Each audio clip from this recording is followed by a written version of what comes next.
الله الرحمن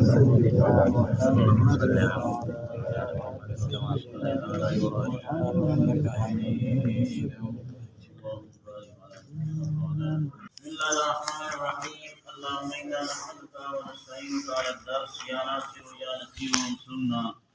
صلى الله على محمد النبي الأمي أما بعد. الفصل الثاني عن صفوان بن عسال رضي الله تعالى عنه.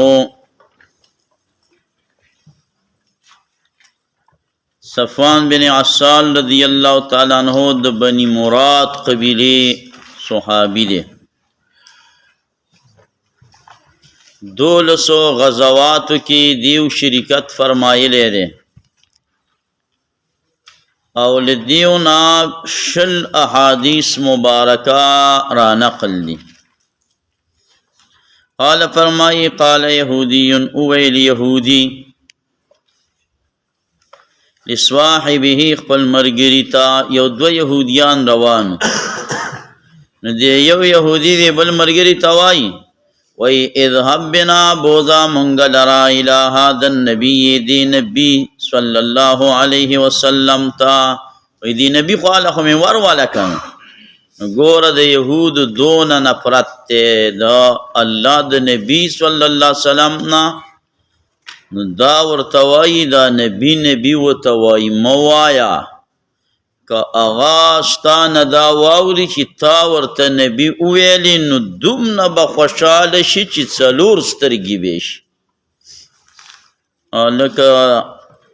دا ترائی بچی استا پا نبی ویلو باندی دا غست رسول اللہ سکے سلور سترگی گردی دونا خوشحالی گیا غتا اللہ نبی وی تا جبریل نبی وی او تا ابو بکر نبی وی تا دیو تا یا نبی وی یا دیو نبی او دیو دیر زیاد دغا دی دا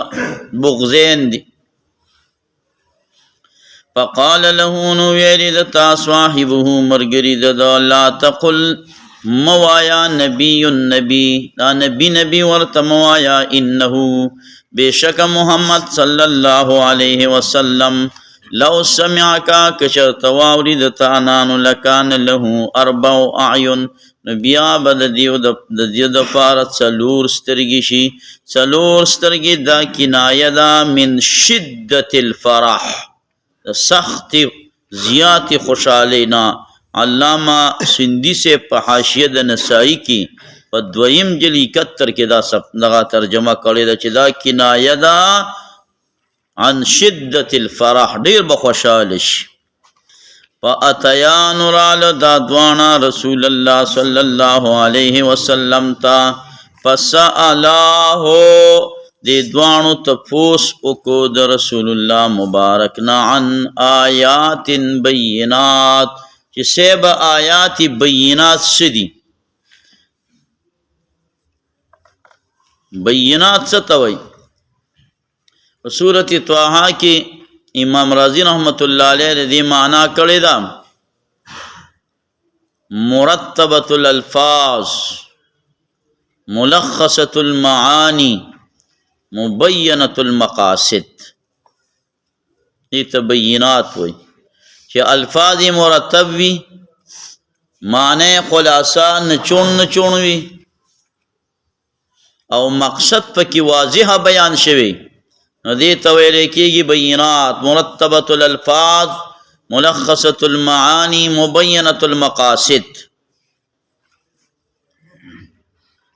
فقال رسول اللہ صلی اللہ علیہ وسلم لا تشرکوا باللہ شیئا. ندیویل آیات بینات سے دی قرآن شریف کی چکم راغلی دی. موسیٰ علیہ السلام نمانگ 9 آیات بینات ورکڑی واغا. نبی پاک صلی اللہ علیہ وسلم خودیو تلا تشرکو باللہ شیئن اویلی نو یا خدا دا یو ڈل دا محدثین وائی کہ رسول اللہ صلی اللہ علیہ وسلم تا آغا آیات بینات بیان کرل او دا آغی بیان نباد ورتدا نصیحت شروع کو لیکن راوی دا اختصار نکار اغسطے دے غینی دی ذکر کرل. دوی مرید محدثین و بزرگان دا او دا راجح دا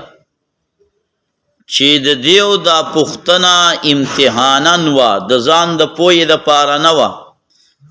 نو کمال دا دی چې داسې سړي ته اړول جواب ورنکړی شي د چا په تپوس کولو کې چې شګه پرته وي تپوس کول د هغه د ارامیتوب باندې بنا وي نو داسې سړي ته جواب ورکولو په دی نه ورکول دغه دي دا اولادي او بعض علماء کرام فرمایي چې رسول الله صلی الله علیه وسلم دیو ته تنبیه او فرمایلا چې دا بې ځایه تپوس کولو څه مقصد دی راشئ عقیده او عمل برابر کوي نو دا عقیدې او د عمل متعلق ورته رسول الله مبارک بیان شروع کو یسألونک عن الاهله دا ولی وړیږي او غټیږي نو الله پاک جواب ورکړیو چې وړې کېدل غټېدل تپوسې مه کوئ د حکمت تپوسې وکئ چې د دې په ورکوټي کېدلو کې او غټېدلو کې حکمت څه دی قل هي مواقیت للناس والحج فقال رسول الله صلی الله علیه وسلم لا تشرکو بالله شریک م جوړوئ د الله سره د هیڅ شي غلا مه کوئ زنا مه کوئ او مه قتل کوئ نفس هغه چې حرام کړی دی الله مگر په حق باندې ولا تمشو ببریء او مه بوزئ بری انسان مشیتلو ته وایي ولا تمشو مزئ خو دې ببریء کې چې دا کومه با راغلې ده دا با څه دپاره ده د تعدیت دپاره ده فعل لازمی فعل متعدی وګرځاو نو اوس به معنا د لازمی نه کې اوس به معنا د متعدی کې چې ولا تمشو مبوزی ببریء بری انسان الازی سلطان خاوند غلبیتا بادشاہ تا د قدرت والا تا چې قتل کی دلرا ولا تسحروا جادو مکوي یکی دا جادو په یهودو کې ډیره سیوا وا او په یهودو کې نو اوسم چې کوم دی جادو دا سیوا ده غاری داود ورته وایي په غاری داود کې د دې مستقل بیړانګها خلق ناسته دی هغه په مسلمانانو جادو کوي په دې زمانه کې د هغه جادوګرو مشري چې کوي هغه یو زنانه ده هغه مشري کوي په دې انور باندې دیو جادو کوي نو د انور پارچا لګیږي نو د هغې اثرات هرې انسان ته ورسیږي ولیکن دې کې دونه ډېر دغه نشته دی د جادو اثر نشته خاص کر دا کړچ موبایل چې ورته موږ وایي په دې په ذریعه باندې دیو دغه ډېر رالیږي سحر او جادو دا فلمونه دا چې کوم دي دا څونه د اغیارو خلکو په دې کې جادو پرته ده او جادو په کوم ځای باندې کوي په زړه او په مزغو باندې نو چې دا صحیح موبایل چې څوک استعمالی خو ډېره ښه ده غلط موبایل څوک استعمالی نو د هغې زړه او مازغه د یهودو د جادو د لاندې د دجالیت د لاندې دی ګیري الله هم دې وساتي ولا تسحروا جادو مکوئ ولا تاکلوا الربا مخورئ سودو او قذف طعن ملګوئ په پاک دامنه باندې محسنه پاک دامنې ته وایي قرآن شریف کې د څلورمې سپارې په آخره کې او د پنځمې سپارې په دې اوله کې دا محسنات محسنات محسنات راغلي د دې معنا څه ده پاک دامنه نو د دې سپارې په اول ټکی چې راغلی دی والمحسنات من النساء حرام دی پتا سبانی محسنات من النساء اوس به ترجمه څنګه کې پاک دامنې د باندې حرامي دي نه محسنات دغلته په دریو معنو راغلی دی محسنات معنی پاک دامن محسنات معنی حرایر ازادي محسنات معنی زوات الازواج چې د بل خاون په نکاح کې د دې سفارې د اولنې ټکی چې راغلی دغلته د محسنات کم قسم مراد دی کم محسنات زوات الازواج ٹھیک ده که نو هر ځای کې یو معنا ګوره نه ده تاسو قذف او طعن مه لګوئ په پاک دامنو باندې ولا تولوا تیښته مه کوئ مه شا کوئ للفرار دپاره د تیښتې یو مذهبې په ورځ د جهاد او د قتال او خاص کر او علیکم په تاسو خاصتا ای یهودیانو الله تعتدو چې تاسو تجاوز مه کوئ په سبت په احکامو د خیالي کې په احکامو د خیالي کې بیا دې تجاوز کړی نو الله تعالی ترې نه شادوګان وغیره دی ترې جوړ کړو. نو دقه دی کې زموږ تفسیر کې به د تحقیق راشي چې دا ټول کم حیوانات دي نو دا د انسانانو نه چې کوم جوړ شوي دي نو په هغې باندې د کنز العمال په روایت باندې اوږد روایت دی. نو نبی علیه السلام ورته څه وکړه؟ نصیحت وکړو. هر چا ته د هغې مطابق نصیحت کې تقریر به څنګه کې د مقتضی الحال سره برابر دیو کې دا کوم عیبونه نو هغه عیبونه ورته په ګوته که دا مه کوئ دا مه کوئ دا مه کوئ دا نو عیبونه چې کوم علاقه کې وي عیبونو باندې بیان کوئ. دا د بیان ښکلي بیان کې 12 آداب دي 12 قوانین دي. یو قانون دا دی چې مقتضی الحال سره به خبره برابره کې. لکه مثال په طور باندې الله پاک ویلي دي اے د ایمان والو ویریږئ د الله نه وقولو قولا سدیدا. سدید څه ته ویلی کېږي؟ نو قاضي فضل الله صاحب دامت برکاتهم به فرمایل چې قول سدید دا دی چې حق هم وي د مقتضی الحال سره برابر هم وي. اوس سبا رمضان المبارک دی او تا ښه په خوږ اواز باندې ښکلی تقریر وکړو او تا پکې د عرفې او د قربانو بحث وکړو نو حق وینا دې وکړه قرآن او حدیث دې وویلې خو مقتضی الحال سره دې برابر ونه ویلې. یا سار عرفه یا لی اختر دی او فضایل د رمضان دی پکې په خوږ اواز باندې بیان کړل نو حق وینا دې وکړه خو د مقتضی الحال سره برابر حق دا سدیده نه دا. نو امیشته پاره په دغه باندې قوم باندې نظر اچوئ چې کومه ګناه پکې ډېره زیاته په چغړبه روانه ده کوم عمل دی چې د شریعت دی کول پکار دي خلکو پرېښودی دی په هغې باندې مباحث ډېر دغه کوئ دا چیړئ. ښه قال انو وای دا راوی فقبل انو دې دواړو ښکل کو یدیه لاسونه مبارک د رسول الله صلی الله علیه وسلم ورجلیه خپې مبارکې د رسول الله صلی الله علیه وسلم وقال او ویلې دې دواړو من ګوایي کوو چې انک نبی ته نبي وې. نو ګوره تقبیل ښکلول په یو ښکلول واجب دي یو ښکلول چې دي نو هغه مسنون دي او یو ښکلول چې دي نو هغه جائز او تبرک دی او یو قسم ښکلول هغه مکروه دي. نو ټول ښکلول یو شانته دي هلکه نه واجب کوم دي د خپلو بچو ښکلول په وړوکوالي کې د خپلو بچو ښکلول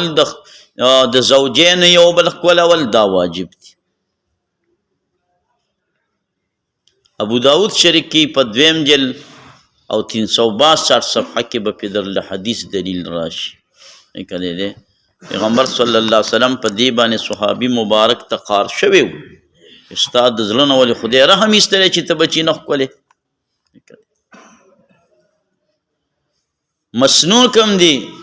د یارانو دوستانو د ګاونډیانو د رشته دارانو بچي ښکلول دا مسنون دي. تا له څوک بچی راولي ښکلې کې هغه هم پې زړه راښه شي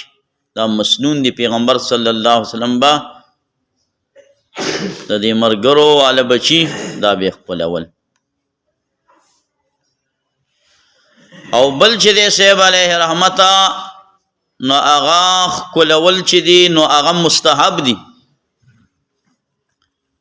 لکه سر ښکلول د مور د پلار. په ابو داود شریف کې په دقه ځای کې 2 جلد 362 کې وګوره عائشی صدیقی رضی الله تعالی عنها ته رسول الله مور بی بی دا ویلیو چې د رسول الله مبارک سر مبارک دغه کدا خپل کا دا خود رسول الله اسلام په معاملې رااله خود دغه دا روایت هم راغلی دی چې د مور سر ښکلول دام پکې راغلی دي.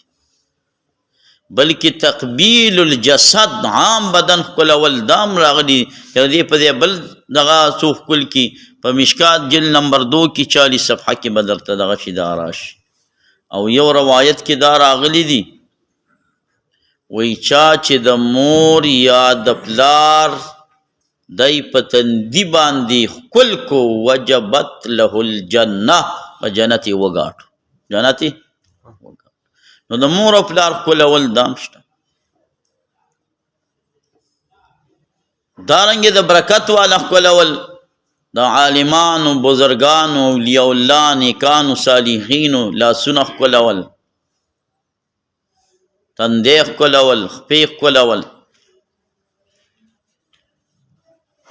دا خپې ښکلول دا دي کسانو خپې ښکل کړي دي، رسول الله صلی الله علیه وسلم پې نکیر نه دی کړی. دا دلیل د جواز شو. یو انحنا د ټیټېدل، نو چې ته یو شي ته ټیټ شي، لکه د چا پیزار دی او هغه سخا دی او ته ورکته شي پیزار وله پاکې، نو ته خو هغه ته ټیټ شوې، دا ممنوع نه دي، ته خو پیزار ته ټیټ شوې. فکر دې راغلی؟ یا لاسونه ښکلی د هغې دپاره ته ټیټ شوې، نقصان پکې نشته. هسې ځینې خلک داسې بل ته دغه کېږي، دا ټیټېږي، لکه هغه یا ستړي مشو کې یا هسې ورته دغه شي ټیټ شي، لاس ښکلولو دپاره مخ نه کټه کوي، هسې انحنا کوي. نو د دې انحنا نه منع راغلې ده. کتاب الاداب د مشکات کې به هم درته راشي. فکر دې راغلی؟ هسې ټیټېدل دا مکروه تحریمي دي. سجیده لګول دا حرام دي. سجیده د تعظیم حرامه ده، سجیده د عبادت بے شرک ده. او انحنا دا مکروه تحریمی ده. انحنا به نه کوي. په یو ګوره څنګه انحنا ده چې ته یو څه ته کته کېږي، یا مثلا د هغه لاس یا خوږ کته ښکلولو دپاره کته شولي، دغه انحنا نه یادوي. کومه انحنا لکه مکروه تحریمي ده چې هسې د تعظیم د ادب دا انحنا د تعظیم کې، نو دا به نه کي. انحنا د تعظیم دا به نه کي. مخکنو امتونو کې دا انحنا او سجیده د تعظیم روا وه. زمونږ په دې امت کې په دې شرک باندې ډېر زور دغه شی دا راغلی دی. ځکه تاسو دغه ځای راواړوئ صورت یوسف کې وخروا له سجدا. یوسف علیه السلام ورونه او پلار یوسف علیه السلام ته په سجده باندې پرېوتل. دا سجده تعظیم وه. دا په دغه شریعتونو کې روا وه. دلته ابن کثیر لیکلي نسخ هذا فی ملتنا، زمونږ په ملت کې دا منسوخ شوي. تصویران وغیره د دې نه ولې منع راغلې ده؟ ځکه د دې څخه څه جوړېږي؟ بې شرک دغه کېږي، دا جوړېږي. نو دلته لاسونه خپې وله ښکل کړه او رسول الله وسلم پې نکیر ونه کو، فکر دې دی، نو دا جایز دي. او بل ممنوع او حرام تقبیل کم یو دی؟ د مالدار سړي، د مالدار سړي تقبیل د مالدارۍ د وجې نه هغه له لاسونه ښکلی، نو دا ټیک نه ده. د دیندارۍ د وجې نه لاس ښکلول دا صحیح دي. د مالدارۍ د وجې نه ممنوع باشد. او دغه تقبیل د رجلین دې کې اختلاف هم شته دی، خو راجح دغه ده. قال او فرمایل رسول الله صلی الله علیه وسلم فما یمنعکم چې شی منی کوي تاسو لرا چې تابعداري وکئ ما لرا؟ قال نو دې دواړو ویلي بېشکه داود علیه السلام دعا یې کړې وه د خپل رب پروردګار نه چې همیشه دې وي د اولاد د ده نه نبي پیغمبر. د هغه په اولاد کې پیغمبر سلسله را روانه ده، موږ د حق اتباع کوو. دا افترا کړې ده په داود علیه السلام باندې. ښه وانا نخافو، موږ یېرېږو، ګوره دا دونه ډرپوک قوم دی. ان تبعناکه که موږ تابعداري وکړو تا لره، قتل به کړي موږ لره یهودو. دا د بل چا د یېرې ایمان نشي راوړی. موجوده وخت کې هم دقه د اسلام حقانیت ورته ښکاره شي، خو ایمان راوړلی نشي، د خلکو نه یېرېږي. رواه ترمذي او ابو داود والنسائي، ابو داود والنسائي. وقال الترمذي حديث حسن صحيح. دا حدیث حسن صحیح دی. مستدرک کې هم حاکم راوړی دی او صحیح ورته ویلی دی. وعن انس رضی الله تعالی عنہ قال قال رسول الله صلی الله علیه وسلم ثلاث، دری خویونه دي، دری کارونه دي، من اصل الایمان، دا بنیاد د ایمان دی. خبره پکې تېره شوې ده چې که دا نکره ده، نکره مبتدا نه واقع کېږي. الکف من کېدل عمن د هغه چا نه قال چې هغه ووایي لا اله الا الله، نو مه کافر کوه هغه لره بذنب په ګناه باندې. ولا تخرجو مو باسه هغه لره من الاسلام د اسلام نه بعمل په عمل، په عمل باندې انسان اسلام نه مو باسه. او دویمه څه شی ده والجهاد و جهاد ما زنده بجاری وي مونږ د هغه وخت نه چې رالیږلی دی ما لره الله جل جلاله مدینې ته رالیږلی یی جهاد ته رالیږلی اعلان تر دې پورې چې قتل کې اخر د دې امت الدجال دجال لرا په دجال مستقل بحث په مشکات کې را روان دي نو باطلوي دی جهاد لرا جور و جائر ظلم د ظالم ظلم د چا مولا صاحبا د ظالم یعنی که امریکا ډیری منډې تړلی وي چې زه دا جهاد دغه کومه دا بربادولی شي نیشي بربادولی ولا عدل عادل عدل د عادل کې سړی انصافدار باچاهي راوله ما بیا به جهاد ته ضرورت نه بیا به هم ضرورت او دا ماضن په غداد سره ماضن دی جاری به وي ښه ځینې ځای کې طالبانو لیکلي وي ماضن په ذال سره لیکلي ماضن لیدلی به وي تاسو ډېر ځایونو کې ماضن بالذال نو دا ماضن نه دی ماغدن دے غداد دے او ایمان بالاقدار پا قدر بانی ایمان زمونږ په قدر باندې ایمان دی قدریه چې ورته وایي د هغې په قدر باندې ایمان نشته دی وروسته په هغې باندې تحقیق را روان دی نږدې په دې حدیث مبارک کې یزید بن ابي شیبه راوي دی او دا یزید بن ابي شیبه مجهول دی التقریب چې 155 کې دا خبره ذکر کړې ده وعن ابي هريره رضي الله تعالى عنه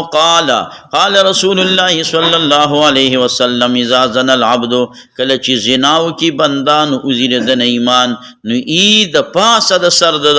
کذلته پشان تر چتري اوزی من ذلك العمل د عمل نه واپس شدت ایمان پته اولګېدل چې په زنا باندې کافر شوی نه دی که کافر شوی و نو واپس به د ایمان راوړلو دپاره کلمې ته ضرورت نه چې دا زنا پرېږدي د دې نه راپاڅېږي نو واپس ورته ایمان راشي رواه ترمذي و ابو داود و سکته امام ابو داود رحمت الله علیه چې د کوم روایت نه ساکت پاتې شي نو دا کې د هغې صحت ته اشاره ها دې ته ما سکته علیه ابو داود وی او حاکم په مستدرک کې راوړی دی او صحیح ورته ویلی دی نو اصلی ایمان نشته اصلی ایمان شته کمال ایمان نشته مخکې پکې کلام تیر شوی مومن دی جنازه به ورباندې کې مومن دی جنازه به ورباندې کې خو ایمان ډېر کمزوری دی الفصل الثالث عن معاذ رضی اللہ تعالیٰ عنہ قال فرمائی وصیت کړی مات رسول الله صلی الله علیه وسلم په لسو کلمو باندې لا تشرک بالله شیئا اگر کته قتل کړی شي وحرقت اسوځولی شي هلکه دا حدیث مبارک په ظاهره باندې تعرض د چا سره لري زاوس الا من اکرها وقلبه مطمئن بالایمان الا من اکره چا باندې چې اکراه وشي نو کلمه د کفر ویلی شي که نشي ویلی نو دلته څنګه وایي چې وین قتلت وحرقت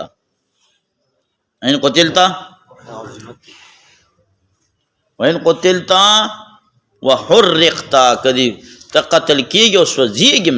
نو بعض علماء کرامو دا وایي چې هغه په رخصت باندې آیات بنا دی او دا حدیث مبارک فعظیمت باندې خدا د چې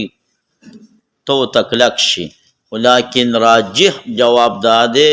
چې الته هم تاسو مشرک شوی نه دی کنه یعنی د زړه نه شرک مکوا د زړه کې چې کم تصدیق او ایمان پروت دی هغه مزال ازایل کوا الته ټیک د چې تا کلمات د کفر په جبه وویلا خو قرآن کې الله څه وایي وقلبه مطمئن بالایمان زړه خو دې مطمئن بالایمان دی کنه زړه خو دې مطمئن بالایمان دی نو خیر دی او دلته خلک اعتراض واری دی هغه دا وایي چې چا باندې اکراه وشي او د کلمات د کفر اووی زړی مطمئن بالایمان وي نو دا کافر نه دی. او که په یو سړي چا تمانچه کېښوستله او ورته ویې ویلې چې شابه کا ښه د طلاقه کا ګیني وجنم دی او ده په دغه اکراه په حالت کې په ژبه طلاق واقع کړه، طلاق الفاظ راووته، نو احناف وایي، احناف څه وایي؟ څه په چازغو به دې ساتله مزېداره، ګلدینه لور دې درنه لاړه. چې ولې ودیږي دا ورته وایي که نه، نو وی لاړه ښځه درنه څه شوله او دا وګوره ایمان نه ځي. نو احناف وایي چې ګوره د ایمان تعلق د زړه سره دی. ایمان په کم ځای کې پروت دی؟ په زړه کې. او زړه د ده دا دی مطمئن بالایمان دی. او د طلاق تعلق د ژبې سره دی. که د سړي په زړه کې یو لاک کرته طلاق هم راشي، طلاق نه واقع کېږي تر کومه پورې چې تکلم او لسان یې ورباندې نه وي ښودولی. نو ګوره طلاق ولې واقع کېږي؟ ځکه په ژبه باندې طلاق رالی او د طلاق محل هم ژبه ده. په خپل محل کې طلاق واقع شو نو واقع شو. او کلمه د کفر په ژبه راغلې ده، خو د کفر او د ایمان دپاره محل ژبه نه ده، زړه ده. او زړه ده د مطمئن بالایمان دی. فرق باندې پوه شوې؟ راځه اوس. او ولا تعقنا، نافرماني مه کوه والدې کا د مور او پلار ستا، اگر که امر وکړي دا دواړه تا ته چې ته وځه د خپل اهل او د مال نه، ښځه پرېږده یا مال او دولت ختم کا، او مه پرېږده صلاتن مکتوبتن منځ فرض. مور او پلار که درته ښځه یاده کړله به طلاق وله ورکوې چې ګناه ښځې ته یي مور او پلار ته، که د مور او پلار چې تنګ دي څومره پورې دغه راغلی. یو سړي د ښځې په سر باندې صاحب علیه رحمته عثمانه خو یې دي قصه رانه خو داسې شوې وه چې مور یې والې ده که پلار غالبا چې مور یې والې وه سر یې ولې مات کړی. خلکو پرې ډېر بد ویل. یو طالب پکې وایي، طالب هغه پکې دا وایي وایي تا د هغه ښځه لیدلې نه ده، که تا ولیده ته به هم بیا ووایې چې یاره دا یې ښه کړي دي. څه کړي دي؟ دا ولې لکه میاشت دپاره دا کار چې د طالبانو مولیانو نه مور او پلار ګیلې کوي. په کار خو دا وه چې طالبان مولیان د مور او پلار د قدر د قیمت نه رسول الله وسلم خبر کړي دي چې د مور او پلار د مولیانو طالبانو قاریانو سره زیات خوشحاله. موږ خو اکثر چې موږ ته شکوي راځي نو دقسې شکوي راځي چې د مولا نه خاص کر قاري صاحب نه د دیو نه چې کوم دی سوي صاحبه ښځې مور او پلار خفه وي، کلک په ښځه باندې ولاړ وي. دا به نه کې که ها. ولا تترکن، او مه پرېږده هرګز مه پرېږده مون مکتوبې لره متعمدن فرض مون. چا چې پرېښوستو مون فرض متعمدن په قصد باندې په تاخیر سره بریده د ده نه ذمه ده الله. او مسکا خمرن شراب لرا دا سر د ارې فاحشې بې حیایۍ دی چې شراب چا وڅښل بیا د ده دیندارو ته اړه نه کېږي. لکه څوک چې د مسلمان وینه توی کي بس بیا د ده دین را تنګ شي په ده باندې، د ده بیا د نیکۍ کار تړه نه کېږي. و ایاکا ځان لرې وساته د معصیت نه، بېشکه په معصیت او په ګناه باندې نازلېږي سخط الله، ناراستیا د الله تعالی. ځان لرې وساته د تیښتې من الذهب د جهاد، د جهاد نه تیښته مه کوه. و ان هلک الناس، اگر چې شهیدان شي ټول ملګري. و اذا اصواب الناس، او چې کله ورسیږي خلکو ته موتن اوبا مرض کرونا و انت فیهم، او ته په دغه خلکو کې نو پس بت ثابت قدم پاتې شه. دا مه وایه چې دلته کرونا راغلې ده او بل علاقې ته ځمه ځان د کرونا نه بچو مننه. کومه علاقه باندې راغلې ده ورځم، او چې په کومه علاقه راغله ته په هغې کې وي بیا به د هغې نه تیښته هم نه کې. او که څه کار دې بل ځای کې پېښ شو نو بیا ولې تلی شي. وانفق، او خرچه کوه علی عیالک په بال بچ ستا باندې من طولقه د طاقت ستا نه. که د الوګانو طاقت دی الوګان پې خوره، که د غوښو او د کبانو طاقت دی غوښې کبان ورباندې خوره. او ته مه پورته کوه عنهم د دې خپل اهل عیال نه اسواک امسا ستا ادبن دپاره د ادبو د امسا کروړه داسې ځوړنده ساته که کم یو د شرع نه خلاف یا د سړیتوب نه خلاف قدم اخلي نو په هغې باندې وله وهل ادبا ورکوه واخفهم ویروه دیو لره فی الله په دین د الله کې الله یېره وله ورکه رواه احمد باسناد منقطع دیکھ اسناد منقطع والی دی عبدالرحمن ابن جبیر نقل کوي د حضرت معاذ رضی اللہ تعالی عنہ نا او لیکن د سماع د معاذ نه ثابت نه ده نو په حدیث کې سره المولا صاحبام انقطاع را سماعی ثابت په زمانه چې وی نو به انقطاع نشته امام مسلم سے وی چې د زمانه یووالی کافی دی نو حدیث دام ټیک شو او د دې حدیث لپاره نور شواهد او توابع راغلي دي په دغه کې دا طبرانی کې راغلي دي او مجموع الزوائد کې راغلي دي ها نو حدیث په اعتبار د معنا سره بالکل بے گرد بے غبار دی وان حذیفه رضی الله تعالی عنہ حذیفه بن الیمان الانصاری صحابی دی ها فکر دی لا روزی دی دوانو په یو ځل باندې ایمان راوړی دته صاحب السر وی دا د پیغمبر علیه السلام رازدار ملګری دی نبی پاک صلی الله علیه وسلم د منافقینو دا نمونه حذیفه رضی الله تعالی عنہ ته ښودلي حضرت عمر صاحب ګوره دونه د الله نه یریږي څو پیرې حذیفه له راغلی وي ته وګوره زما نوم خو به پکې نه منافقانو کې ویل نه جي ستا پکې نشته عمر رضی الله عنه فرمای چې کله به څوک مړ شو نو ما به حذیفه ته کتل چې دې جنازې له ذکر نه ځي که دی به تلو زه به هم تلم که دی به نه تلو نو زبهم بینتلما په دې بخاری شریف کې ول راشي تابعی فرمای لقد لقیت 130 صحابه د شپږ نیمو شلو صحابه سره زموږ ملاقات شوی كلهم يخافون على نفسه بالنفاق فزان بد نفاق لیدل چر منګ په بیان په ټیم کې یو شانتي چې به لاړ شکر ته نو بل شانتي نافق حنزله چې وای ابو بکر سیب ته وای چې زه منافق شوم مغه ویل یاذ بالله حنزله منافق وای دا سکا د نبی علی السلام په دربار کې یو شانتي او چې به لاړ شنو به بل شانتي وای دا کار خو په ما کې نه چې لاړ شو رسول الله نه تفوس وکړو نو نبی علی السلام ته ویل تاسو منافقین نیستئ په هغه حال نشي پاتې کېدلی هغه حال ډیر مشکل او ډیر ګران دی زما سره چې په کوم حال کې په هغه حال همیشه پاتې شي ملایکې به سره لاس میلاوي نو د دې دپاره د تصوی مولا صاحب السر دا د عثمان رضی الله عنه شهادت نا څلوېښت ورځې بعد به وفات شوی دی سل احادیث مبارکه د نه را نقل دي په دې هدایه کې چې کوم روایت راغلی دی مغیره بن شعبه رضی الله تعالی عنہ چې راغلی په اسلام صبات قوم فبال وتوضع نو دا د مغیره بن شعبه روایت نه دی دا د حذیفه رضی الله تعالی عنہ والا روایت دی دا ځای کې خطایی راغلی دا د حذیفه رضی الله تعالی عنہ په ځای باندې مغیره بن شعبه نقل شوی دا د ټولو کتابونو کې خطایان راځي د کاتبانو نو اسیم انسان چې کوم دی عاجز او کمزور الله کتاب د خطایانو نه بچته اتیش ضایع په هدایه کې خطایی ده څو ځای اتیش ځای چې راځي بیا د تاسو ته خیم حذیفه رضی الله تعالی عنہ قال فرمای انما النفاق بشک نفاق ان حکم د نفاق سره چې جنگ و سره مکوا پیغمبر خدا صلی الله علیه وسلم منافقین سره جګړه کړې ده شهیدان کړي دي دغه مړ کړي دي وجلی دي مردار کړي دي نه ولی وای د امام مالک صاحب رحمت الله تعالی علیه نه تاسو شو چې پیغمبر علیه السلام ته معلوم نو ولی ولدا سرونه نوال نو وای زکه ولا نوال سرونه چې بیا رسول الله وسلم چې دې کړه دای بدګن ایت حدث العرب ان محمد صلی الله علیه وسلم یقتل اصحابه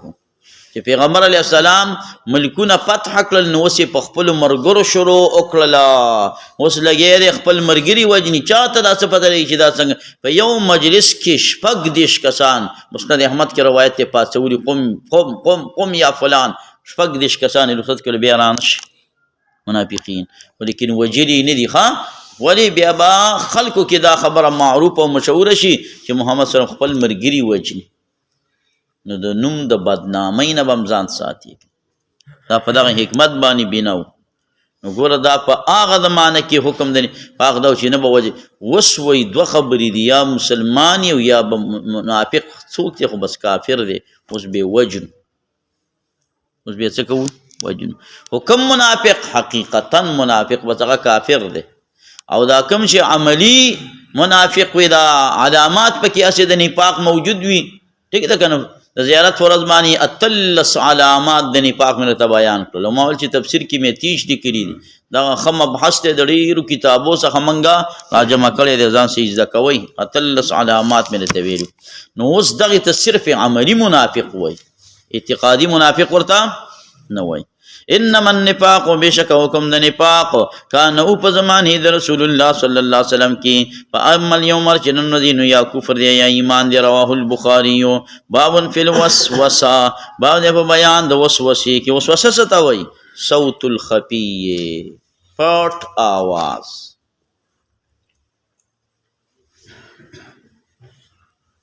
اشتلا کې نو ګوره آغا خواطر ان آغا خیالات د زړه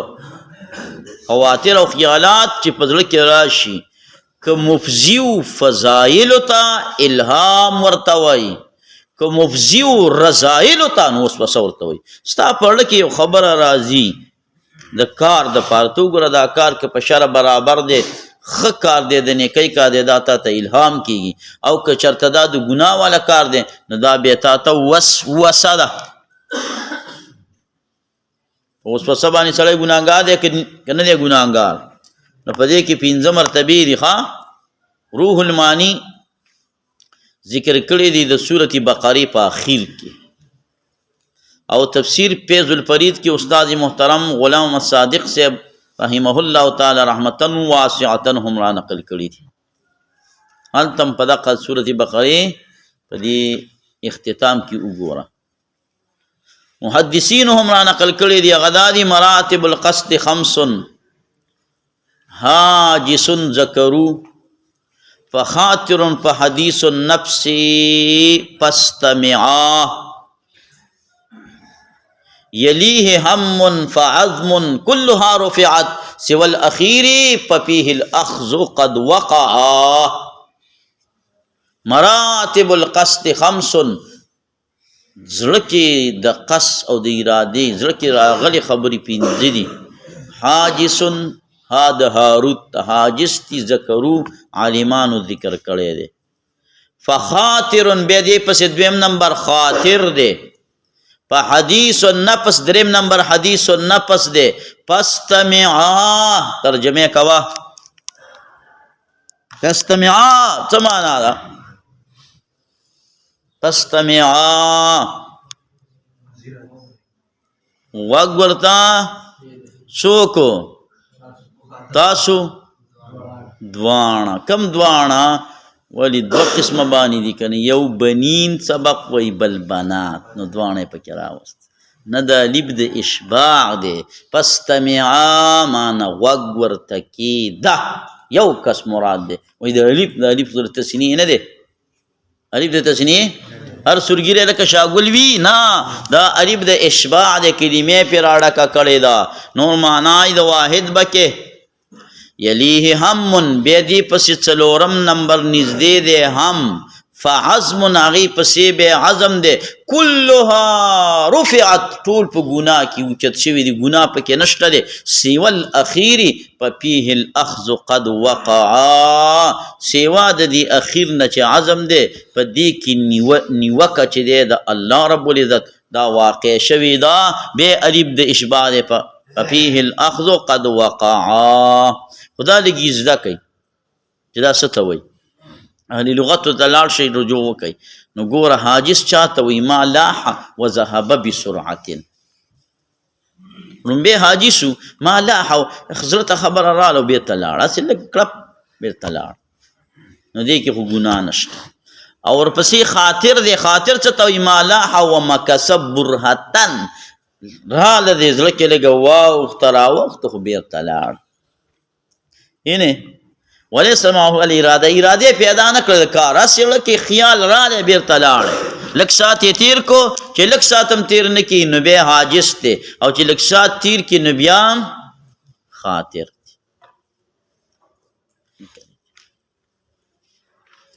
دریم مالاها و مکسمع الارادہ راشی و زڑکی لگ وقتم تیر کی ارادم پیدا کی اراده د کول او د نه کول دواړه راشي یو ړمی وای ویکا او دا بل ړمی وای میکاوا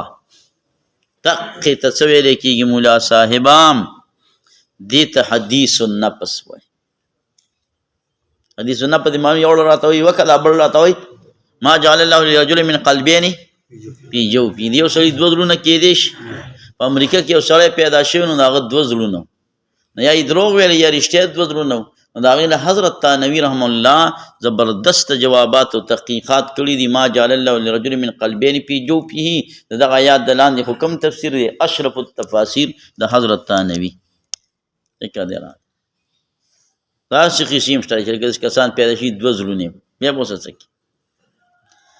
بل څلورم نمبر هم څه ته وایي ما لاها و مکسه رله رالی درنګ یم تیر کو هو مع الاراده اراده چې دی د کولو شته ولا اراده لعدمه د عدم کولو اراده نشته یعنی د کولو نیت یې کړی خو لوږه اراده د مرجوحه چې لوږه اراده راغلی دې ته هم وایي هلکه دې کار ته مې وایي زړه خیرې خیرې کېږي عوام وایي نو دقې ته هم او بل عزم دی نو عزم دې ته وایي چې زړه المالاح و مکسا مع الاراده کلکه اراده بلکې وایي دی روان شي په دې کار پسې اوس یو سړی یو ګناه کار لره روان شو په لاره کې د بل څه د وجې نه د ګناه ونه کړی شوله نو خدای خو له روان شوی دی که نو د کوم ځای د کیرالي نو په کیرالي ګناه کې رالي ګناه کې څه شولي عزم او عزم په دوه قسمه یو باطنی اعمالو سره تعلق ساتي دا به مبزي دی ګوره کفر ته که د الله په وحدانیت کې چا غلط عزم وکړو د نبي په رسالت کې غلط عزم وکړو په آخرت غلط دغه وکړو عزم نو دې سره انسان کافر ګرځي او دویم چې دی نو هغه په اعمالو کې دی نو هغه مبزي الی الکفر نه دی لکه د کبر عزم یې وکړو د ریا د زنا د شهرت د عجب د حسد د شرابو د غلا یو سړی یو کور له غلا له لاړې خو وسې بر نه شو نو خو چې څه کول هغه هسې هم کول غلا له خو تل یې وکړه نو یو ګناه کېږي په دې باندې نو وسوسه کې مې راته څو مراتب ویلي پنځه مراتب دا یو ځای کې یاد کړئ په یادو بیا په ټولو کتابونو کې م وایه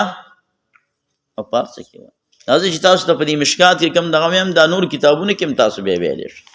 فکر دی را مسند امام اعظم یې دله درکړی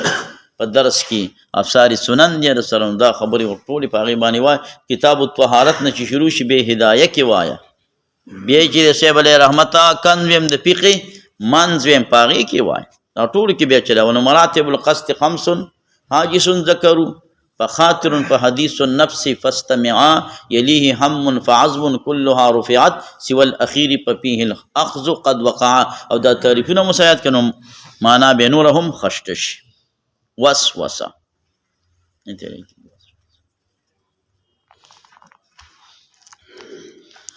عن ابي هريره رضي الله تعالى عنه قال فرمای قال رسول الله صلى الله عليه وسلم ان الله عز وجل تجاوز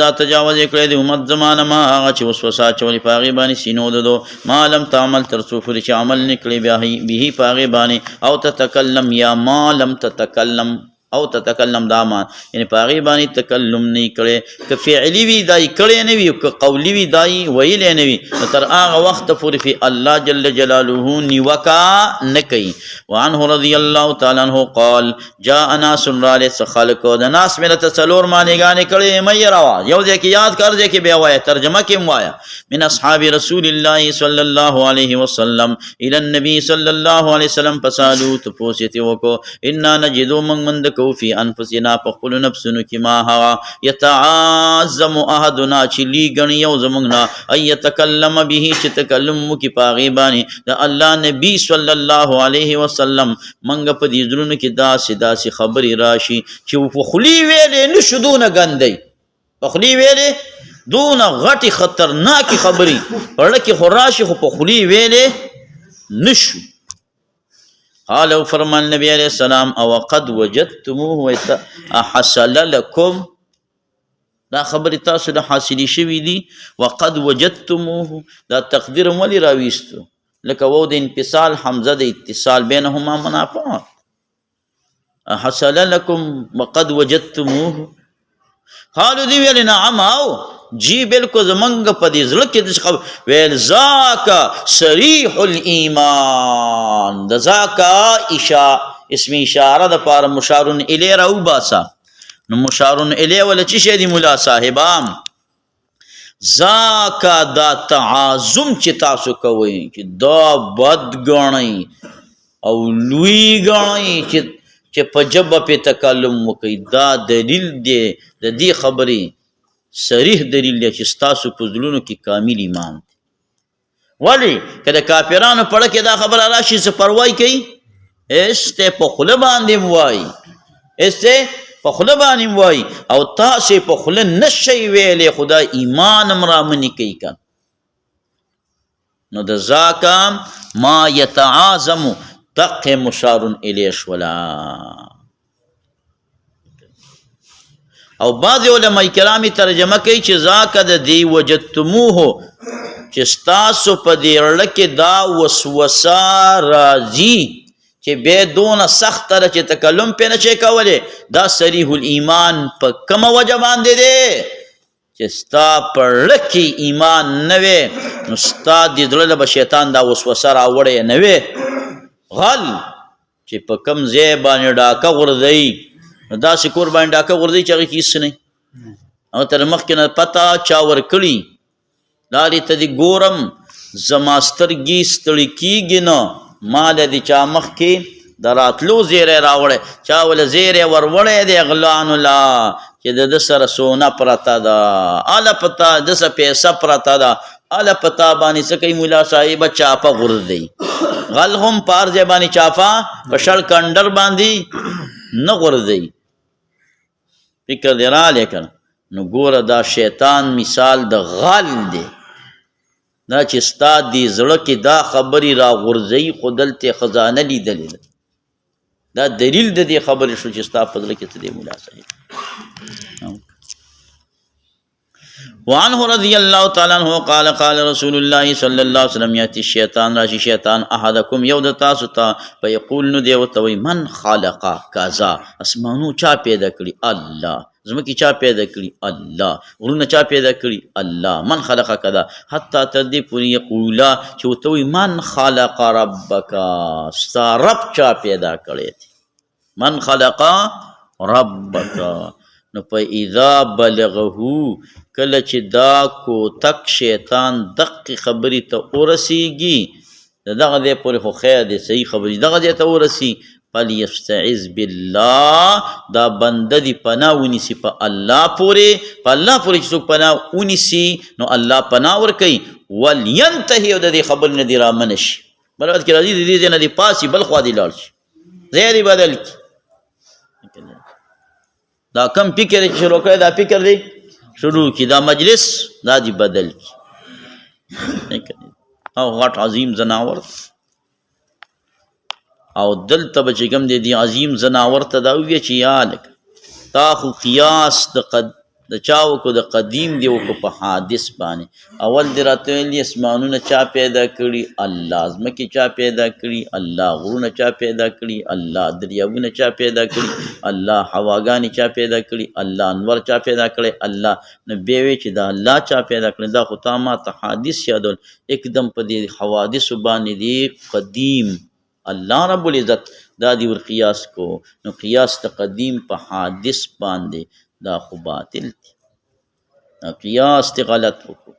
بل دا دا ملا صاحبہ چې دا خو به مستلزم شي تسلسل لرا چې الله چا پیدا کړي نه بیا په هغه یاد چې هغه چا پیدا کړي بیا هغه یاد چې هغه چا پیدا کړي بیا هغه یاد چې دا خو مخه په یو ځای خبره ولاړه د قدیم خالق الله دی او دا نور شی مخلوق دا مخلوق دا پیدا شوی دی او پیدا کون کې خالق دی خالق چا پیدا کړي نه دی تسلسل ختم شوی دی کته الله چا پیدا کړي نو بیا چې بل یاد نه هغه چا پیدا کړي هغه تسلسل براشي او تسلسل ورور باطل دی په وجوه ثلاثه په برهان التضعیف سره، په تزایب سره، په تطبیق سره. منطقین استی که لکه منطقین استی که نه تسلسل په څو طریقو باندې باطلیږي. مرداهد او ملا جلال ته مزل کړی دی، برهان التضعیف، تزایب، تطبیق. نو ګوره تسلسل ته خبره ده او تسلسل یې په دې دغه کې باطل کړی دی. هغه هم ډېره ښایسته طریقې وله ویلې ده په شرح العقاید کې. دې که ته هم راضي که فلیستعذ بالله ولینتهي. وعنه رضی اللہ تعالی قال قال رسول الله صلی اللہ علیہ وسلم لا یزال الناس من شیدا خلق یتساءلون چې د یو بل نه به تپوس کوي حتی تر دې پورې یقال هذا چې دا به ویلی شي کم خلق الله الخلق دا مخلوق خو خدای پیدا کړی. فمن څوک دی خلق الله چې الله یې پیدا کړی. نو فمن وجد من ذلک چا چې منده که د دې نه یو شی فلیقل زر دي وی آمنت بالله ورسوله. مصدق لار ده دی به بند شي. وعن ابن مسعود رضی اللہ تعالی عنہ قال قال رسول الله صلی اللہ علیہ وسلم ما منکم نشر تاسو من احد یو تن. هلکه څنګه ترجمه وکړم؟ ما منکم نشته دی د تاسو نه من احد هیڅوک هیڅوک. هلکه دا نفي ډېره په اوچته طریقه باندې ونه کړله. وایي دا احد نکیره ده په سیاق د نفي ما په هغې کې واقع ده. نکیره چې په سیاق د نفي کې واقع شي عموم پیدا کوي او دا من د استغراق هم پې لا داخل کړی دی. نو اوهو فکر دې رالی دا نفي په څونه مضبوطه طریقې باندې رالم. نو دې قوانینو ته چې وګورئ ترجمه به یې داسې وکړي چې ما منکم نشته دی د تاسو نه من احدن هېڅوک الا وقد وکل به مگر مقرر کړی شوي دي په ده باندې قرین ملګری د من الجن د پیریانو نه د شیاطینو نه وقرین ملګری د من الملائکة د ملائکو محترمو نه. جن دا د جمنون ماده چې په هر شیز کې راشي په دې کې به معنا د پټوالي پرتی. دی باغ ته جنت وی. باغ پټي کې کاری دا ټوله ځمکه هر څه یې پټه کړي که ځمکه یې پټه کړې وي او تیاره چې راشي هغې کې هم دا فلما جن علیه اللیل رآ کوکبه جنه تیارې کړله. او لکه جنون یو بیماری ده. نو دا بیماری هم خفیا پټه بیماری ده نو ځکه ورته جنون وایي. او جنان زړه ته هم ویلی کېږي. ولې زړه کاری کې پټي. او جنن قبر ته ویلی کېږي. قبر لحد چې هغې کې مړی کېږي نو وروره هغې ته هم جنن وایي ځکه پټ وي. او جنان دا روح ته هم ویلی کېږي. روح چا ولید اوسه پورې فکر دې رالی روح ته څه ویلی کېږي؟ روح ښکاره وي که پټ وي؟ هلکه پټ وي بغیر د کرامت یې لیدی نشي. نو جنین هغه ماشوم ته وایي چې د مور په خېټه کې ښکاري نه. المجن ډال ته ویلی کېږي ځکه په دې باندې ته د توري نه ځان پټی که نه. او دارنګې جن ماماګانو ته وایي دا ماماګان پیریان په نظر راځي نه. او جان هغې مار ته وایي فکر دې دی چې سترګې نه ښکاري وړوکی مار که انها جانن. جان نری مار نری مار دی. حیتن عام مار دی. ثعبان اجدها ده. قرآن شریف کې د موسی علیه السلام هغه معجزه کې درې ماڼه راغلي. دا اوس کم یو دی. نو اول سر کې به جانو بیا به حیه وه غټ به شو بیا به ثعبان جوړ شو. یا دا دی چې شکل یې د حیتونو مار او مزل او رفتاری د جان چمچمار په شان ته تیزه منډه به یې والی سر به یې اوچتول. او وروره بدن یې د چمچمار او د عام مار په شان ته نه په بدن کې اجدها وه. موسی علیه السلام دغه هغه بلکې مفسرینو لیکلي د صاحب علیه رحمت البسیط د واحدي وګوره هغې کې راغلي دي چې کله به دا امسا وغورځوله د هغې نه چې فرعون ته مار تجساس شو. وقد فتحت فاها 80 ذراعا 80 غځې دا خوله داسې وازه کړه. دا لاندې جامې دې بنګلې دې ویښته ور اړم کړه. او بره جامې هغې په دې چت ورته کېغوستله. پیرغون ته یې دا شو کړله چې سره د بنګلې د ژوندی تېرو فذهب بسرعة ما علاها وذهب بسرعة وزلته دغه کېږي. فرعون اکدم منډه کړه. تفسیري ساوي وایي 3 دست یې وکړل. دا د پیغمبرانو زور وی نه دی لیدلی. فکر دی راغلی چې الله وله کوم زور ورکړی. 3 او تفسیري ساوي وایي دغه چې بواسیرو بیماري هم پې بیا ولګېدل. فکر دی راغلی. قاضي فضلالله صاحب هم پې تحقیق کړو. د تفسیر ساوي په د نورو تفسیرونو په حواله چې بادي بواسیر پې ولګېدل نو بیا خو بس غریب د خوځېدو سره به کار خراب شو نو بس ویل ما به نور نه خوځوئ جرګې مرګې او مرکې پاتې. نو دغه ورته وویلې حامان چې زه به دله څه غم وکړمه د دې شرم نه به دې واړوم. ویل که دا دې وکړو نو د پنګي والا پیزار یې وله جوړ کړو. ماشومان ته خلک د پنګي والا پیزار دغه کوي که نو لګوي که نه لګي. نو د پنګي والا پیزار یې وله جوړ کړو نو هغه یې ولګاو نو چې روان به وو نو ده به هم پنګار یې کوو پیزار به هم پنګار یې کوو. بس دا بیا مخصوصه وله رله تسلا رله بیا دا ورکوله چې مړه بس خلک به وایي چې دا پیزار پنګار یې کوي. که دی دی د پیغمبرانو مقابله دا څوک نشي کوي. نو دغې ته جان وایي. دارنګې جنه دا لوپټې ته هم وایي. غټه لوپټه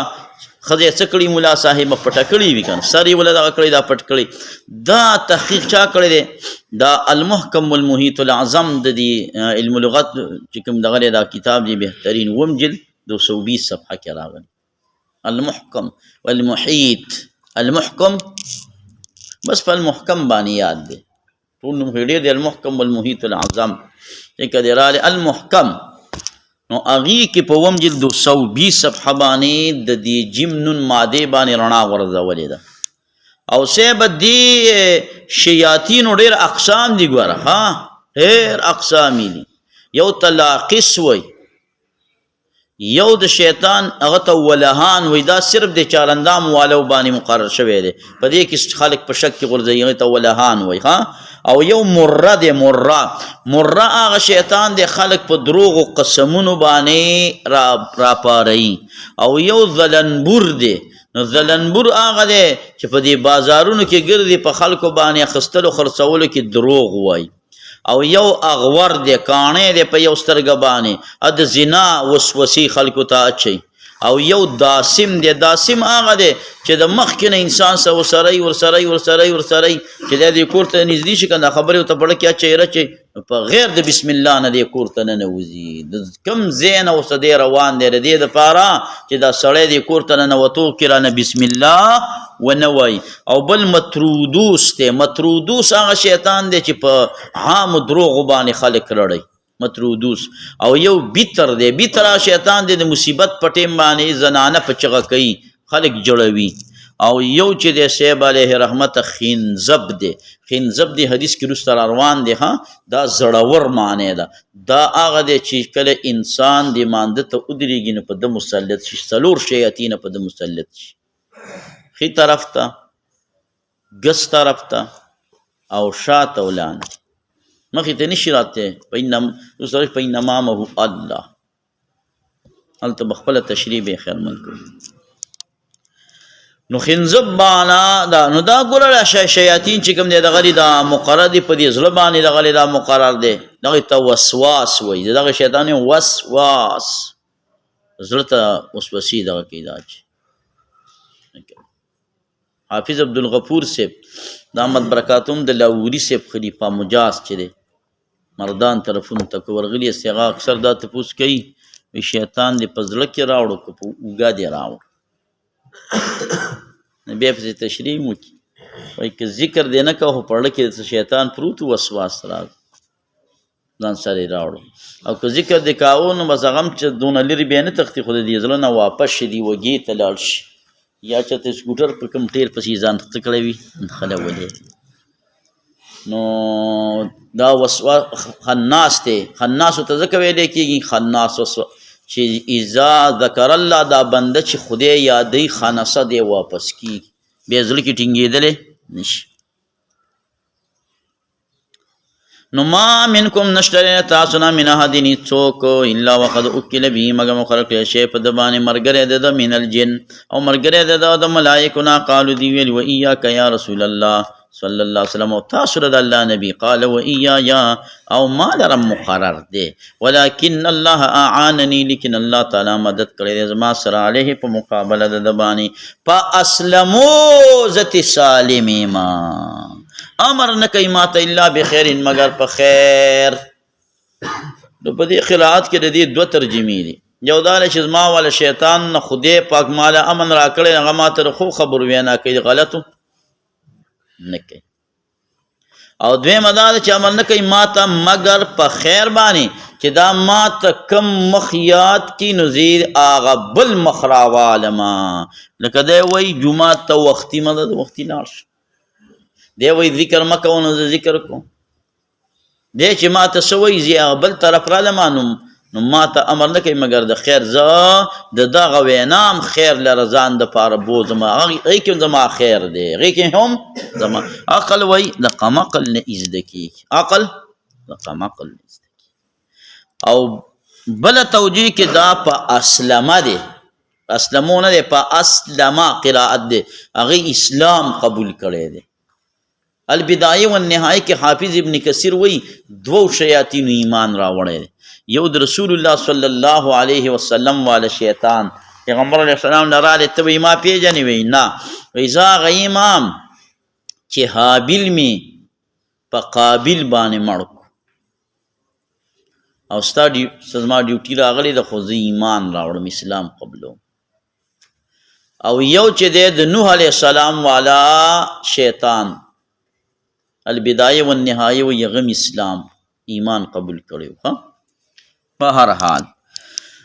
وعن انس رضی الله تعالی عنہ قال قال رسول الله صلی الله علیه وسلم ان الشیطان بشک شیطان چې یجری من الانسان جاری کیږي من الانسان په انسان کې مجرى الدم. دو ترجمې دي په زید جاری کېدلو د ویني وینا په کم کم ځایونو کې جاری کیږي په رګونو کې په دې رګونو کې اوسه دی ګرځي را ګرځي. دویم دا د مناسب چې دا مصدر میمی دی او حرف تشبیه حذف شوی دی کمجری الدم په شان ته جاری کېدلو د وینې لکه وینه چې څنګه جاری ده داسې پکې دا ګرځي را ګرځي هلکه دا د وینې ته څنګه راختلی دی. نو قرطبي راواړوی چې دا شیطان بیبي حوا رضی الله تعالی عنها لرالی خبرې ورته کړې نو بابا آدم چې رالی نو هغه ورته وویلې علی نبینا علیه السلام دا شیطان دی بیا بمرض که دا بیا رالی زبر د خواخ بیا په بدله جامه کې بیا رالی بیا دی ونه پیژاند خبرې ورته کړې دا شیطان ویل بیا بمرض په بله پیره باندې چې رالی نو بس راویني و ټک ټوکې کو فکر دی رالی او دونه ورته قار و چې ویې خوړل نو چې ویې خوړل نو د بدن عیسا و جز و وینه او دغه شو دا جوړ شو انسانانو کې اثر رالی. قرطبی دا راولی بے پسی ویلی وحادا لا یصح دا صحیح نه دی موضوع روایت راولی دی خود پاره د چا مولا صاحبا رد بس دا ول الله پاک دا طاقت ور کړی دی دلته ملائکه خدای پاک بدن ته راوستی دی ورته شیطان هم راوستی دی نو بس د شیطان دا وسوسه په دې بدن کې د وینې په شان ته چلیدی شي لکه څنګه چې د ملایکې الهام هم چلیدی شي امتحان دی که نه. اوس خدای وایي دغه ملهمې ملایکې ومنه او د شیطان رذیل مه منه بس دا امتحان. وعن ابي هريره رضي الله تعالى عنه قال قال رسول الله صلى الله عليه وسلم ما من بني ادم نشته بني ادم مولود یو ماشوم چې پیدا شي هغه ته مولود وایي. فکر دی رہے سلمان په واده کې به مولود شریف کو دي ته مولود به ولي وي تفاولن نکاح وشولا چې مولودم راشي کنه مولودم دي ته مولود شریف ولي وي مولا صاحبہ تفاولن. فکر دی رہے او سلمان مولوی صاحب تاسو ونه پیژاند ما من بني آدم مولود نشته بني آدم کې مولود مگر مسکی غلر شیطان په وخت کې چې دا پیدا کولی شي او په یستهل صارخا اواز پورته کی چغه وهونکی استهلال اواز پورته کول ته ویل کیږي الک دا کاری ولی وکړي آیتا لبراغت الاستهلال استهلال دغه ماشوم آواز ته وی او استهلال چې کله څوک میش سی کین په دی اول شپه باندې دویم شپه باندې خلک آواز ورته کی دغه د میاش تسپوږمۍ ده نو دې تم استهلال ویل کی او براعت الاستهلال دا مصنفین څه ته وی چې دعوه د مدعا سره برابر شي چې دلیل یې مدعام وي او دواړه د یو بل سره په یو روډ روان شي نو دې ته وایي نه دې کتاب کې چې کومې خبرې اترې را روانې دي هغې خبرو ته په دې خطبه کې اشاره ورکړي دې ته څه ویل کېږي ملا صاحب براغت الاستهلال براغت صارخا چغوونکی وي د اواز چې اوچت کي من مس شیطان په دې اواز پورته کېدو کې خدای پاک بیا د ماشوم لرا خیر او برکت اچولی دی د دا زړه دا نوي مضبوط ښه نو د چغې په تیزه چغې سره د دا زړه هم را مضبوط شي خو غیر د مریم او د هغې د زوی نه عیسی علیه السلام یا د مریم ټول پیغمبران داسې دي خو یو ځای کې تنسیس علی شی نه پې د معده دا نه کوي مریم معنا مې ته کړې وه څه وه عابده عبادت ګزاره خادمه خدمت گزارا دریم معنی میں تکڑیو المرأة التي تکره مخالطة الرجال چې د سړو څخه خوشحاله ځینې ښځه د سړو په مجلس کې ډېره خوشحاله او ځینې سړی د ښځو په مجلس کې خوشحاله هغه سړی قرآن کې راغلی دی چې د ښځو په مجلس کې خوشحاله شاه منصور چې تاسو ترجمه نه ده کړې هلته به دا وایي یهب لمن یشاء اناثا بخي خدای چاله چې وغواړي اناثا دویمه ترجمه ښه د هغې ده لومبۍ خو دغه مشهوره دویمه خوی د جینکو ځینې مسړی خو خوی به د جینکو خوی به دی ویهب لمن یشاء الذکور او بخي هغه چاله چې الله وغواړي خوی د هلکانو سړی به هم سړی خوی به هم د سړو او ورپسې یو زوی یو دواړه ورته دغه کې ویجعل من یشاء عقیما ګرځوي چاله چې الله وغواړي هې هې هې هې څه ته وایي چې د ښځو په مجلس کې څه دا پړقا او خنداګانې کوي د ښځو سره خوشحاله وي ځینې سړی داسې وي که د ښځو په منځ کې ناستی وي خوشحاله وي بېکه دې راغلی او دا دغه د ځینو خلکو دا مسلک وي چې په دې ګیټ او دروازه څوک راننواتو نو ښځو ته وایي دا به زموږ خپل وي نو چې کوم ځای کې نوی واده شوی نو هغه نوې ناوې به په سرو لاسونو کې اوبه رلي او دله به یې راوړي چې دا واله ولې ویل بیا به وایي که نه چې یاره ناوې رانه پټه کړه یو پیره نه یو لاک پیرې دې ووایي او ځان له دې اوږدې تسبیح پیدا کړي او په هغې باندې دې 15 لکه پیرې دا وظیفه وکړي ودې وایي که نه خدای ته نه ګورې او دې بنده ته ګورې دا رواجونه شته ګوره ها وایي بیا به خلک وایي چې یاره دا ناوې رانه څه کړله پټه کړله ناوې خو ده پټېدل پړده به نه کوي نو مسئله داسې ده راځه وسوانه رضی الله تعالی عنه قال قال رسول الله صلی الله علیه وسلم سیاه المولود چغه د دې مولودو حين یقع کله چې دا واقع کېږي د خپل مور محترمه نه نزغه دا سکندل دی من الشیطان د شیطان وان جابر رضی الله قال قال اسلام ان ابلیس بشک ابلیس یدعو دا کی دي ارشو خپل تخلل علی الماء په بوبانی او به ولېږي سرا یا هو خپل سریو لرا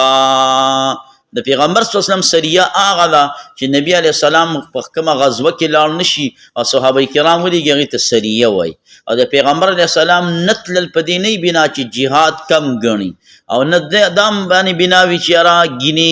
هغه کې جبن بزدلي سوال د دې خبرې نه پیدا کېږي وایي زه ځکه نه ځم چې دا ټول وایي موږ ځو نو بیا ما څه دونه سورلی نشته چې دې ولې ورکم دا پاتې کسان خفه کېږي نو دې سره ځم پاتې شوه دې سره ځم په بخاری شریف کې به حدیث راشي په دې باندې نو دا ابلیس هم سریې ولېږي په خپله باندې ناست دی خلک دغه کوي دا راخورئ یفتنون الناس فتنه کې غورځوي خلکو لره فادناهم نو ډېر نږدې د دې خپلو کسانو نه منه دته منزلتن په اعتبار د منزلې سره کم یو دی اعظمهم چې کم غټ وي په دې شیاطینو کې فتنتن په اعتبار د فتنې سره چې کومه فتنه ډېره خوره کي ډېر خوښي نو راشي یو د دې په یقول وای فعلتو کذا و کذا دا کان فلان کې باندې مې شراب وسکو فلان کې مې دا وکړو فلان کې مې دا وکړو په یقول ما صنعت شیئا هیڅ دې نه دي کړي قال ثم یجیو بیا راشي یو د دې نه په یقول ما ترکته ما پرې نه ښود دې فلان کې لرات حتی تر دې پورې فرقت بینه و بین امراتی چې ما جداوالی راوستو په مابین د ده کې او په مابین د ښځې د ده کې طلاق مې واقع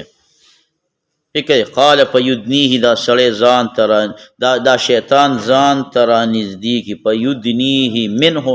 رانږدې کي هو ده لره منه خپل ځان ته ویقول نعم انت ښه بچی ته اعمش صاحب وایي زه ګمان کومه چې راوي داسې ویلي چې پیل ته زموږ ورته غاړه وځي فکر دی یو عالم لیکلي په ملا یې وډبئ شاباب صاحب وله ورکړي ولې چې د ښځې او د خاوند په منځ کې جداوالی راشي نو دا ډېرو ګناهونو لره مستلزم دی دا غونچک د ګناهونو دی ولې چې کومه ښځه طلاقه شي نو هغه ښځه بل خاوند هم په نکاح نه هلي که دا د سړي لور وي خو هغه سړي به نه طلاقولی او دا کم سړي چې ښځه طلاقه کړله نو دل هم بل سړی خپله خور لور نه ورکوي دا څه طلاقي دی یعنې نو یو خو دیو ودونه نه کېږي نو زیناګانو ته ور مضاف شي بل دا دی د ده خاندان دا خاندان په منځ کې ګړز ګړوز راشي یا یو بل مړ کي که مړی نه کي کم از کم هغه صله رحمي خو قطع شي که دشمني غونته کې څه شي راشي او شیطان په دې خبرو باندې چې دوه کسان په اختلاف کې په دې ځکه مخکني امتونه په څه باندې تباه شوي دي په اختلاف شیاطینو دا کار دی چې هلکه د دوو ملیانو ترمنځ څه راولي اختلاف راولي دوو طالبانو ترمنځ اختلاف راولي دوو مسلمانانو ترمنځ څه راولي اختلاف راولي او په دې خوشحالېږي وعنه رضی الله تعالی عنہ قال قال رسول الله صلی الله علیه وسلم ان الشیطان بشک شیطان نو امید شوی دی چې عبادت وکړي دلته عبادت گزار په جزیرة العرب کې لیکن دی په تحریش کې دی بینهم په مابین د دې کې مسلمانانو ترمنځ دی جګړه راتېږي تحریش کوي یو مسلمان په بل رچول بل مسلمان په بل رچول اختلافات مه کوئ په تحریش بین په دې باندې شیطان خوشحالېږي الله پې خفه کړي الفضل الثاني عن ابن عباس رضی الله تعالی عنهما ان النبي صلی الله علیه وسلم جاءه رالی نبی علیه السلام ته رجل یو سړی فقال انی احدث د خبرې کوم د خپل زړه په یو شي باندې لان اکون حمامة چې زه ښکاره شمه احب الی ډېر محبوب دی ما ته د دې نه چې د تکلم وکما به په دغه خبره باندې ځکه دا ډېره قبیحه خبره قال فرمایل رسول الله صلی الله علیه وسلم الحمد لله الذي ټول صفتونه د کمال لله یو الله هغه ذات لره دي رد امره چې واپس کړی دی امر د شیطان وسوسې ته صرف وسوسه اچوي نور څه کولی نشي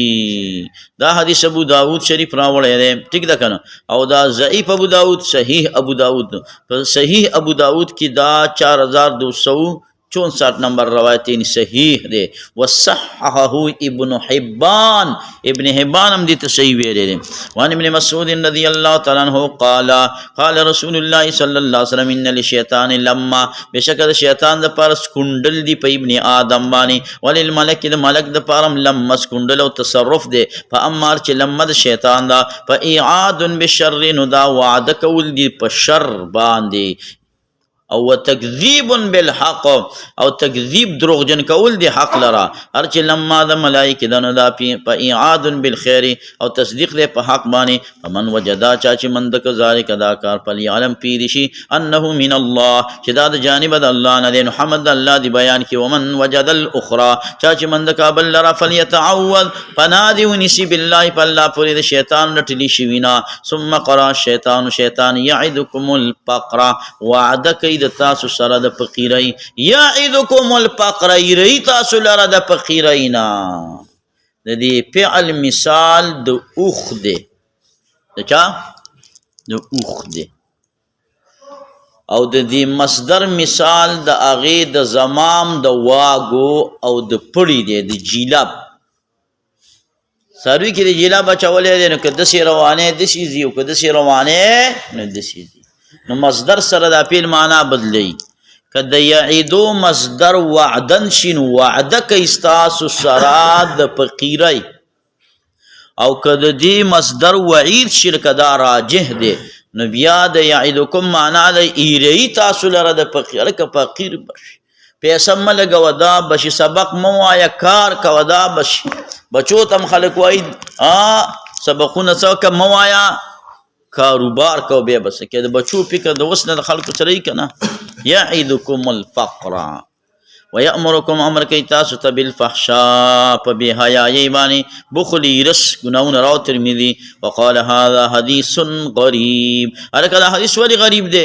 نو تفرد به عطا ابن صائب عطا ابن صائب په دې روایت باندې تفرد کړی دی نو د دې وجې نه امام ترمذي وایي هذا حدیث غریب یک دی دی او دا عطا بن صائب قد اختلط فی آخر عمره د په دې اخیره کې بیا دماغي توازن کې تغییر راغلی چې د کم راوي په دې اخیره زمانه کې دماغي توازن کې فرق راشي د هغه د روایت څه حکم دی نو چې هغه کم روایات د رجسټر نه نقل کوي بیا ټیک دي که رجسټر د هغه سره نشته دی کاپۍ کې لیکل نه دي د یاد نه وای نو بیا به ګورو چې دا روایت د ده نه قبل الاختلاط را نقل دی که بعد الاختلاط که قبل الاختلاط را نقل فلا اشکاله او که بعد الاختلاط را نقل وي نو بیا دا حدیث فيه نظر بیا به نور ته اړی نور روایات د دې تایید کوي منل کیږي به که نور روایات صحیحه د دې په خلاف نو بیا به دا نه منل کیږي او ډیر داسې د اختلاط والا صاحبان دي چې د هغه زامنان عالمان نو هغوی ورباندې بیا روایت نقل کول منې کړي چې څوک به هغه له روایت نه رال ویل نه جي زموږ باباجي بیمار دی او روایات یې پریښي دي که باباجي به روایت ویلي ورته باباجي روایت مه وایه تیر روایت چې د کوم ویلي دي بیا به هغې کې څه پیدا شي عیبونه پیدا شي چاته به پته نه لګي نو روایات چې کوم چا بچي به عالمانو نو خپلو باباجي بیا د روایات د نقل کولو نه منې کړو نو بیا خو په هغې کې هېڅ اشکال نشته او چې چا نقل کړي نو بیا به دقه تفصیل ته پسې دغه کېږي دا ځي نو دلته هم دا عطا بن صائب د دغې قبیلې نه دی ها په دې راویانو ځان له مستقل کتابونه لیکل شي موږ او تاسو صرف چې دا حدیثونه وایي روایت الحدیث بس دا موږ او تاسو ته غټ علم ښکاري حدیثو کې درایت الحدیث دی چې ته د حدیث حکم رایستی شي چې دې حدیث حکم څه دی دا د کمی مرتبه والا دی فکر دا راوی کم راوی دی ضعیف راویان پیژني چې ضعیف راویان دی پیژن دا پاتې په خپل باندې قوي دي د اختلاط والا راویان پیژني نو دا نور په خپل باندې خبر مدلسین او پیژني په مدلسین ځان له کتابونه لیکل شوی به کم کتابونه د مدلسین باندې کتابونه مستقل لیکل شوی خو لیکن منګه د اغي نظام خبرو مولا صاحبہ نه هاذا دا حدیث تفارا دا مخکې کوم روایت چې وکړم د مسلم شریف قرینة من الملائکه نو هغه ول تایید دی که او دارنګې دا حدیث چې کوم دی ابن حبان هم صحیح دی ته دغه کړی دا ویلی دی ابن حبان اگر چې ابن حبان مولي صاحب په دې صحت په باب لا د چشمپوشي ډېره کوي ولیکن بیا هم حدیث دغه دا صحیح دی ها فکر دی راغلی مولا صاحب نو دا فرمایا د وسوسې دپاره چې کوم دی دغه د وظیفه چې دی دغه کوي د اخی هو الاول والآخر والظاهر والباطن دغه آیاتونه دا ملخ دي لا حول ولا قوة الا بالله دا وظیفه ملته دغه د ملا صاحب خو د 500 پیرې فکر دی راغلی خو ټول کمال په نفي اثبات کې پروت دی نفي او اثبات کې پروت دی په نفي اثبات کې چې تا تم شپږ چیرې طریقې دي یو پکې ګوره دا طریقه ده ها دې تعریف ته پوه شو ته ووایم لا اله یعنې لا اله په دې ټیم کې بعد د دې زړه نه دا نفس اماره او دا شیطان دواړه د تورو بدشکلو بدسرو او بدرنګو مارانو په شکل کې داسې راوباسي تصور کې شیطان دی راویستو په الا الله به ووایي چې زری زری کې نو چې په یو پیره زری کې او په زر پیرې زری کې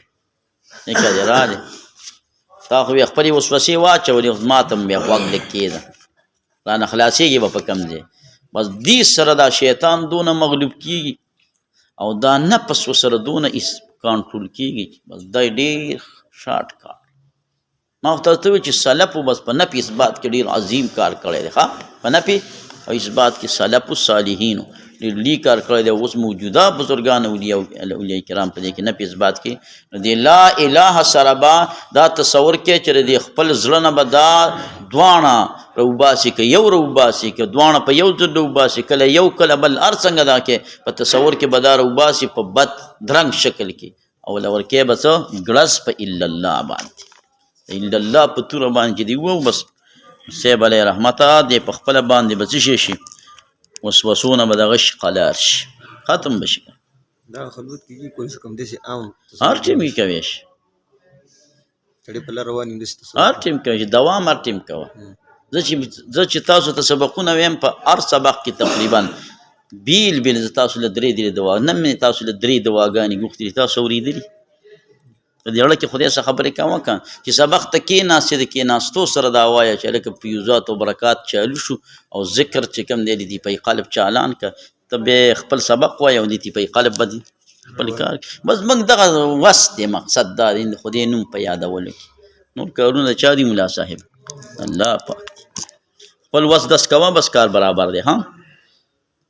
وعن ابي هريره رضي الله تعالى عنه عن رسول الله صلى الله عليه وسلم قال لا يزال الناس من شيء داخل يتساءلون يوم السؤال كي يوم التفوس كحتى يقال هذا خلق الله الخلق فمن خلق الله والعياذ بالله فاذا قالوا ذلك فقولوا الله احد الله الصمد لم يلد ولم يولد ولم يكن له كفوا احد الله الصمد صمد مفسرین څلور شمانې ګانې کړي بی نیاز دی مخلوق ټول پټول الله ته محتاج الله دې چا محتاج نه دی دا د صمد مشهور معنا ده ثم ليتفل بيد الله تو کی گس طرف ته سلاسن یعنی دې گس طرف لاړو تو کله سره شیطان وسوسه ختمي سلاسن وليستعذ بالله من الشيطان الرجيم وسنذكر حديث عمرو بن الاحوص دا په کتاب المصابيح کې راغلی دی او ما نه دی راوړی هغه ذکر په باب د خطبې د یوم النحر کې الفضل الثالث عن انس رضي الله تعالى قال قال رسول الله صلى الله عليه وسلم همیشه به داخل يتساءلون حتى تذفر يقول هذا الله خلق كل شيء فمن خلق الله عز وجل رواه البخاري ولمسلم قال قال الله عز وجل ان امتك بشكم لا يزالون همیشه يقولون ما كذا ما كذا حتى تذفر يقولون جبي هذا الله خلق الخلق فمن سوق دي خلق الله عز وجل وعن عثمان بن ابي العاص رضي الله تعالى عنه الګا دا څوم نمبر خلیفہ دی دا هغه عثمان نه دی دا ابن ابي العاص دی فکر دی را لیکن دا د اسم کنیه دا ابو عبد الله الثقفي الطائفي او کن دا د طائف گورنر د رسول الله په دور کې صلی الله علیه وسلم او په زمانه د حضرت عمر کې په عمان او په بحرین باندې به عامل پاتې شوی دی زکاتونه چې راټولې ښه دا هغه صحابي مبارک دی چې د کې پیریو د کې څو مناسب پیریو نو رسول الله صلی الله علیه وسلم هغه پیری د دن رښتلی الټي وکړي او تور کوتری منډه والے دسی طریقې سے تی پیری راويستو لکه د پیریانو عامل پیریان وباسي خو ما ته لیدلې نشو پیغمبر اسلام داسې ویستو چې خلکو لیدلو چې الټي وکړي او د تور سپي په شکل د تور سپي د بچي په شکل باندې ها تور بچي په هغه شکل باندې تی ورده د اومنډي والی دا ځان دونه غټه مسله د امام رازي او لوسی دوه په کې ورور اختلاف کړي چې دا پیریان په انسانانو کې دن نه کوي ځان له یو مبحث ته او دا قصه په دې باندې صد مولا صاحبہ دا دلیل په مشکات کې په دې روایت راشي چې دا سپه په شکل باندې د دنا پیری پیغمبر خدا صلی الله علیه وسلم دغه کړي وستلی نو فرمایا دی وی قال قلت یا رسول الله ان الشیطان بشک شیطان چې قد حال حائل شو بیني و بین الصلاه فما بین دما فما بین دمان زما کی د دنا 29 احادیث را نقل دي 55 هجری کې دی پاتې د عثمان رضی الله عنه و بین قراءتي یلبسها ګډوډولې د قرائت لر علی په ما باندې. فقال رسول الله صلی الله علیه وسلم ذاک شیطان، دا شیطان دی، یقال له خنذب، دا د خنذب دی. مجموع بحار الانوار وی دا لقب دی زړور. فاذا فاغ وقت احسسته چې ته محسوس کی دلرا، فتعوذ بالله فناوی سف الله پوری منه لدنا وتفل لاړی تو کالا یسار کې په مانځ کې مګس طرف ته بلاړی تو کې په دې ګس واګه باندې. ها دا کمی دا ملائکه چې دی چې دا بدی لیکي دا ملائکه ګسی وګي باندې نه ناشته. کلم چې انسان منځ کوي نو د خې وګي باندې د ملائکه د نیکی والوي او د بدی والوي د په مانځ ودرې د اوس ګناه کم د نو غي لاړ شي او ډړی تکینی. ها وطفل على يسارك ثلاثا، دا ثلاثا ډیر راځي، ثلاثا ارځي، ثلاث ټکی ډیر اعتبار دی. ٹھیک دی راځي. ففعلت ذلك فاذهبه الله عني، بوتل دغی وسوسه لرا الله پاک عني زمانہ. وعن القاسم بن محمد داد ابو بکر رضی اللہ تعالی عنہ وسید. د فقهاء 70 دی دا قاسم، اکابرین و تابعین نه دی په مدینه منوره کې. 200 احادیث مبارک تیرن را نقل دی په 106 هجری کې دی وفات شوی دی. ان رجلا بشک یو سړی تاسو ګرځنا فقال انی اهم بشک ماتا وهم راضی په مانځ زما کې نزیات راضی ذالک علی په ما باندې. فقال له امضي فی الصلاه کې بخپل مانځ کې لاړ شه، فانه لا يذهب ابو بن ذالک دان کرتان تر دې پوری چې ته وګرځي وانت تقول تو ما اتمنت مان دې پوره کړ صلات خپل مانځ لرا. رواه مالک، امام مالک رحم الله نے دی روایت کړی دی، نو دا روایت هم صحیح دی. ولی ٹھیک ده. سفیان رحمه الله به فرمایلو وای چې کله امام مالک سے وای چې بلغنی لکه د دې حدیث باره کې چې ویلي دي فهو اسناد قوی، دا به قوی د غوی دا اسناد وی. باب الايمان بالقدر، په دې کې خو لکه لی مباحث دي ګرانم دی. مثال لکه ژوند د خیر وختي ول اذان په ټیم راورسوي، لیټ طالبان دی وختي راشي. هدايه واڼوي.